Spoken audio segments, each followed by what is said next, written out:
करके जेल में डालते हैं, उन पे अलग अलग तरह के धाराएं जो है उन पे मतलब लगाते हैं, देशद्रोह के मुकदमे करते हैं आप। साथ साथ बच्चों को ऐसी धाराएं लगाई जाती है कि उनका बेल नहीं मिलता है।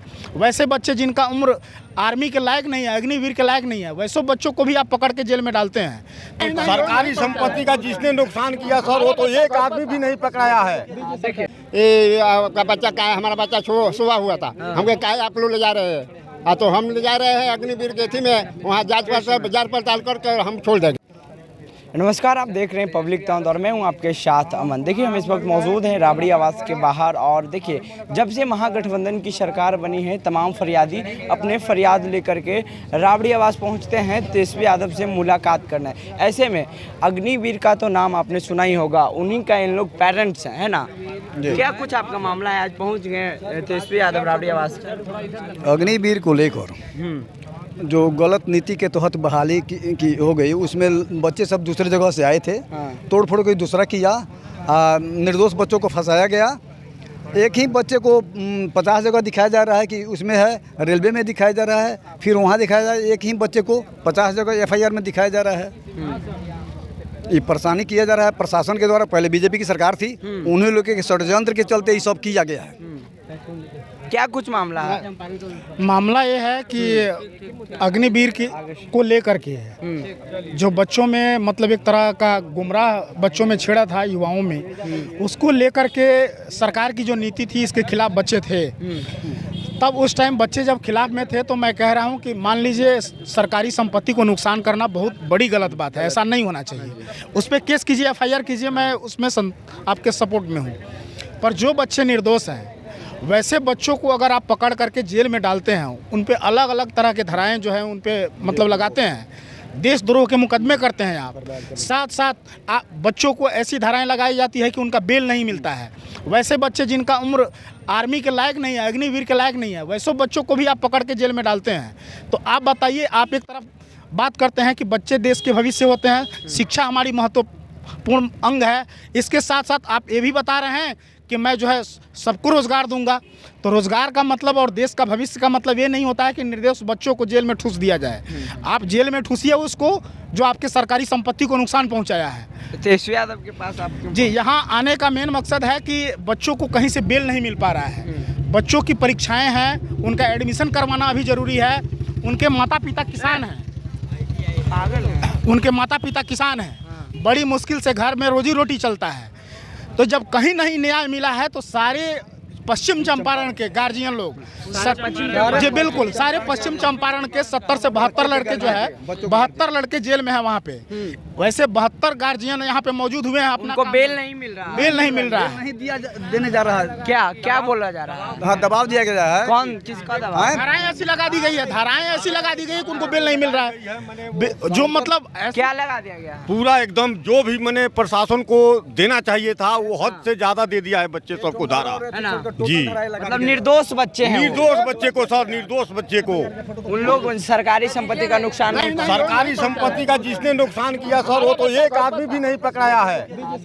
देखिए, आप दिखाइए कैमरा में, ये दिखा रहे हैं। हमारा बच्चा घर पे था, देखिए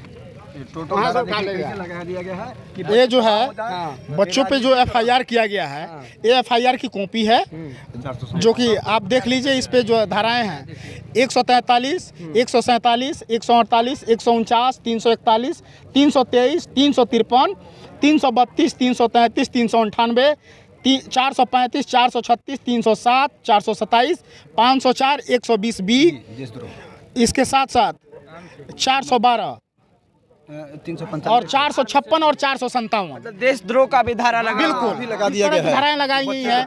निर्दोष बच्चों पे अगर आप ऐसे कर रहे हैं, तो आपके साथ जनता, तो जनता क्या, आपके साथ पूरा देश खिलाफ में जाएगा।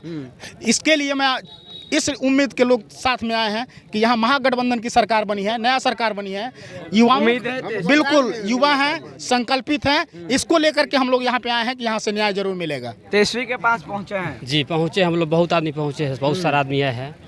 देखिए, प्रशासन हमारे घर पर गया था, हमारा पिताजी का हत्या हुआ है। 2020 का घटना है, 11 तारीख को रात में, 12 तारीख को डेट में, 1:40 के लमसम डेट में। तो उसमें से 6 आदमी लोग काटा है मेरे पिताजी को। मैं सौरिया तो बोल रहा हूँ। तो वो लोग सब भागे थे, उसमें से पकड़ा गया है 4 आदमी, 2 आदमी भागा है लोग। तो प्रशासन के पास मैंने एप्लीकेशन लिख कर दिया था उसको पकड़ने के लिए। तो प्रशासन बोले ठीक है चलते हैं उसके पास। तो हमारे भाई अमरजीत यादव ने घर पे था, हम लोग सब लोग घर पे थे। तो कैसे बच्चों को मतलब निर्देश बच्चों को हमारा बच्चा घर पे था, जाके जो अग्निवीर में पकड़ाया गया है घर पर था। घर पर गया 3 बजे भोर में पुलिस, वो बोला कि आपका बच्चा का है, हमारा बच्चा सुबह हुआ था। हम कहे काहे आप लोग ले जा रहे हैं? तो हम ले जा रहे हैं अग्निवीर के थी में, वहाँ जांच पड़ताल करके हम छोड़ देंगे। हाँ वहाँ आया तो हम लोग कुछ जानने भी नहीं आया, वो ले जाकर बच्चा को जेल में ठूस दिया। हाँ उन लोग का कोई, हमारा बच्चा का कोई निदान नहीं मिल रहा है। तेजस्वी यादव के पास आए हैं न्याय के लिए आए हैं। बच्चों को सब बच्चा जितना जेल में है सब निर्दोष फंसा हुआ है। सब को न्याय चाहिए, उनको जीवन दान चाहिए। हम लोग क्या लगता है तेजस्वी न्याय देंगे? हाँ देंगे, जरूर देंगे, जरूर देंगे, पूरा विश्वास है, पूरा विश्वास है। हम लोग को पूरा विश्वास है कि उम्मीद द्वारा हम लोग को न्याय मिलेगा, बच्चों को रिहा किया जाएगा। उम्मीद है। आखिर बच्चे कहाँ जाएंगे? हम गरीब लोगों के बच्चे कहाँ मेरे दरवाजे पर जो पुलिस गया, 2 साक्षी वहाँ पर गवाह दिए थे, जितना ये बच्चा तो घर पर था, निर्दोष में गया है। तो आपने देखा जिस तरह से ये तमाम जो हैं अग्निवीर जवानों का पेरेंट्स हैं और गार्जियन हैं, पश्चिमी चंपारण से आए हैं, तेजस्वी यादव के पास आए हैं। इसलिए आए हैं कि जो बच्चे हैं वो निर्दोष हैं और उनको अरेस्ट कर लिया गया है। मतलब जो बच्चे क्षति पहुंचाए थे सरकारी संपत्ति में, उनको अरेस्ट नहीं किया है और निर्दोष बच्चों को अरेस्ट कर लिया है। तो तेजस्वी यादव के पास इन लोग अपनी मांगों को लेकर के, इसी मांगों को लेकर के आए हैं कि हमें न्याय मिले।